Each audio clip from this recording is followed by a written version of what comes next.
Di balik gunung-gunung yang menjulang di Papua, tersembunyi harta bersinar yang paling berharga di dunia, sebuah tambang emas yang tak hanya bernilai kekayaan, tetapi juga mengalirkan darah dan politik kekuasaan.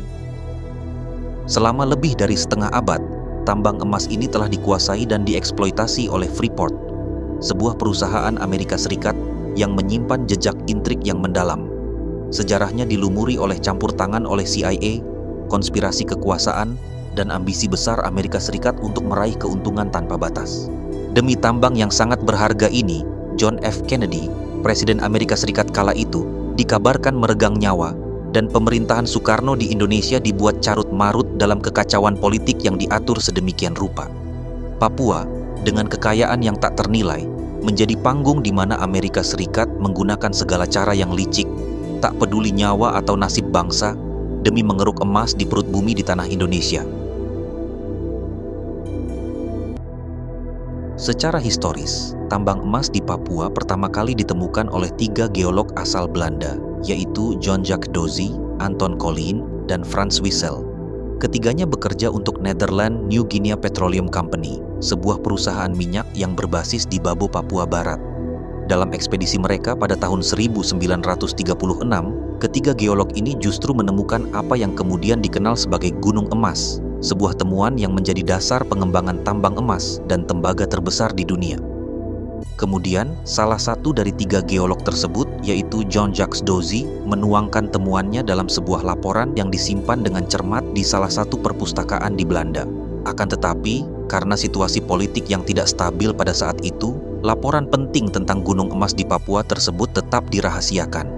Pemerintah Belanda menyadari bahwa jika laporan ini dipublikasikan, hal itu bisa memicu ketegangan politik yang serius, merusak kestabilan di wilayah jajahan mereka, serta mengancam kendali mereka atas Papua. Oleh karena itu, informasi berharga tentang kekayaan alam Papua terpendam dalam kerahasiaan selama bertahun-tahun. Kendati demikian, walaupun penemuan gunung emas di Papua dirahasiakan oleh Belanda, informasi tersebut ternyata berhasil sampai ke telinga Allen Dulles, seorang direktur Central Intelligence Agency atau CIA yang merupakan badan intelijen pemerintah federal Amerika Serikat. Dulles mengetahui rahasia tersebut karena ia merupakan tokoh kunci dalam pengumpulan dan analisis intelijen global, di mana dia memiliki jaringan luas yang mencakup berbagai sumber informasi di seluruh dunia. Dan kebetulan, pada saat itu, Amerika Serikat memang sangat membutuhkan akses ke sumber daya yang strategis di kawasan-kawasan penting di tengah ketegangan geopolitik Perang Dingin. Oleh karena itu, Dulles segera menyadari bahwa cadangan emas di Papua bisa menjadi aset luar biasa bagi kekuatan ekonomi dan politik negaranya. Dengan pemahaman ini, ia mengarahkan perhatian dan sumber daya CIA untuk memantau segala perkembangan yang ada di wilayah Papua. Operasi Dulles untuk menguasai tambang emas di Papua dimulai ketika John F. Kennedy menjabat sebagai Presiden Amerika Serikat pada tahun 1961. Namun, Dulles memilih untuk tidak memberitahukan informasi tentang kekayaan emas di Papua kepada Kennedy. Akibatnya, Kennedy yang baru dilantik tidak sepenuhnya menyadari potensi besar yang ada di wilayah tersebut. Sikap ini diambil karena Kennedy tidak memiliki niat untuk menguasai sumber daya alam di Papua.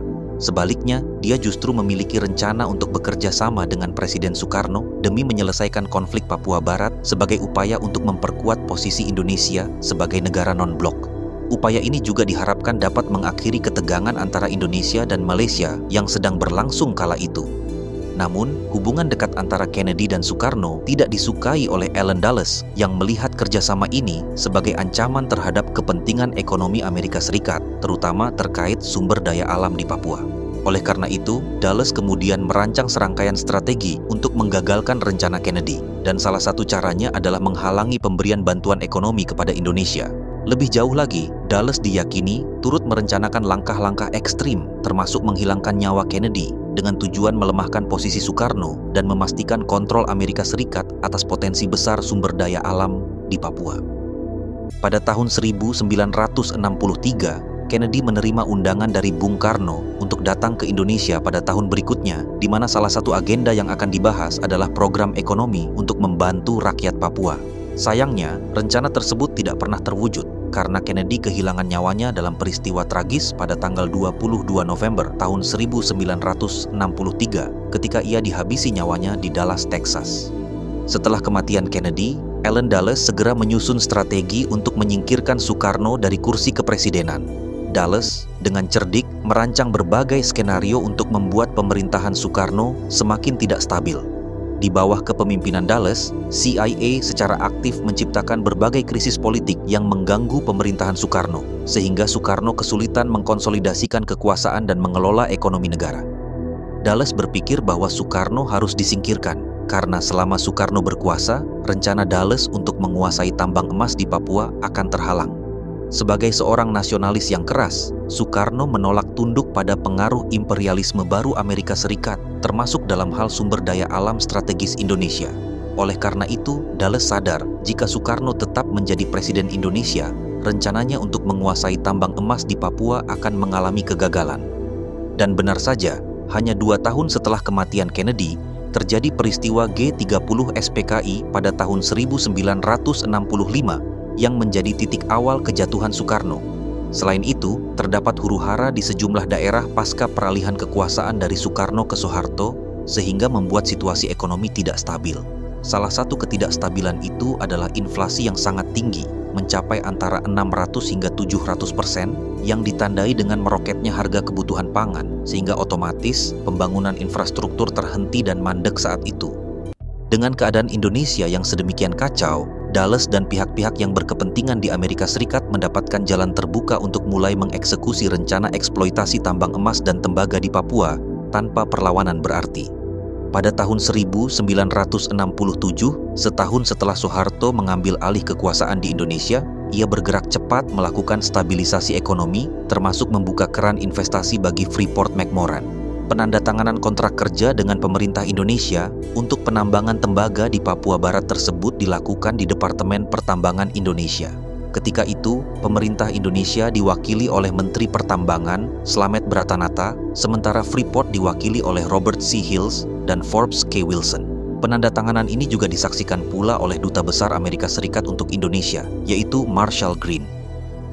Akhirnya, di bawah kepemimpinan Soeharto yang lebih pro-barat, Freeport memperoleh hak eksklusif untuk mengeksploitasi tambang tersebut, yang kemudian mulai digarap secara besar-besaran dan menghasilkan keuntungan yang luar biasa bagi perusahaan Amerika Serikat itu. Bahkan, Freeport mendapat hak konsensi lahan penambangan seluas 10.908 hektar untuk kontrak selama 30 tahun, terhitung sejak kegiatan komersial pertama dilakukan.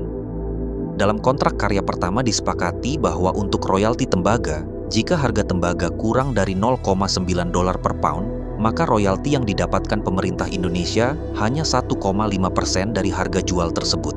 Dan jika harga tembaga lebih dari $1,1 per pound, maka royalti yang diterima meningkat menjadi 3,5% dari harga jual.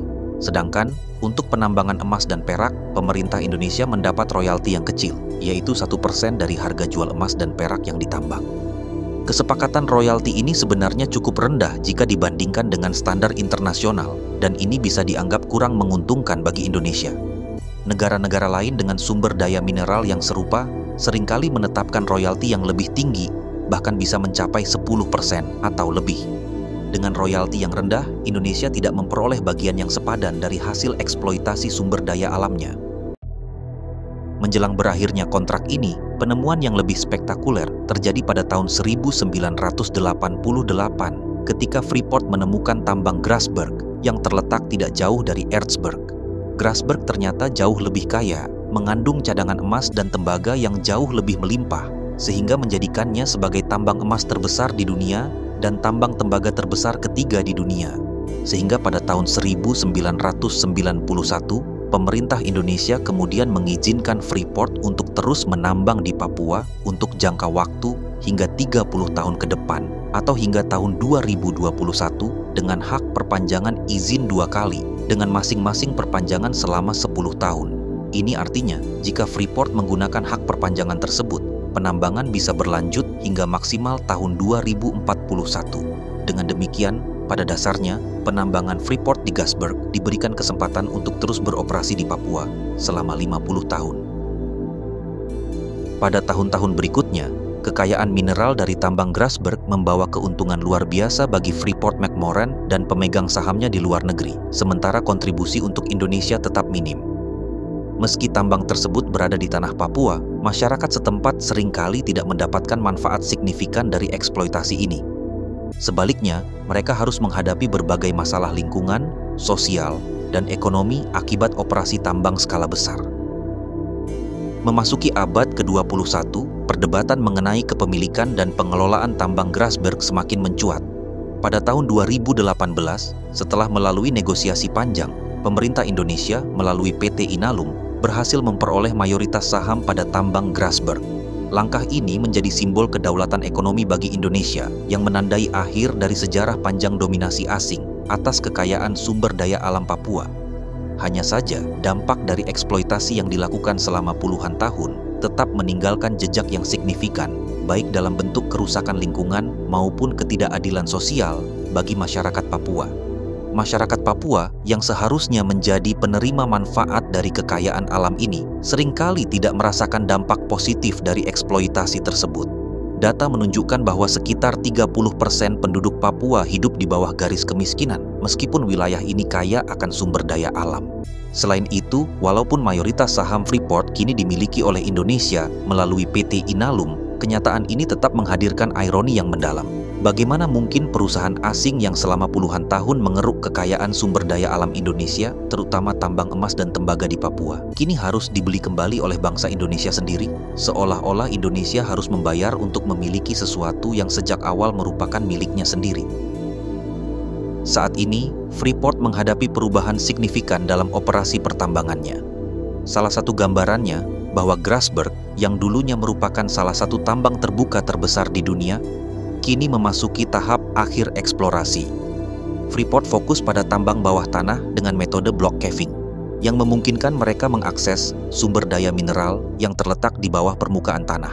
Freeport juga mengoperasikan smelter tembaga di Java Integrated Industrial and Ports Estate di Gresik, Jawa Timur. Smelter ini memiliki peran penting dalam memproses konsentrat tembaga dari tambang Grasberg. Dengan adanya smelter, Freeport dapat mengolah konsentrat tembaga menjadi produk tembaga murni yang siap diekspor ke luar negeri.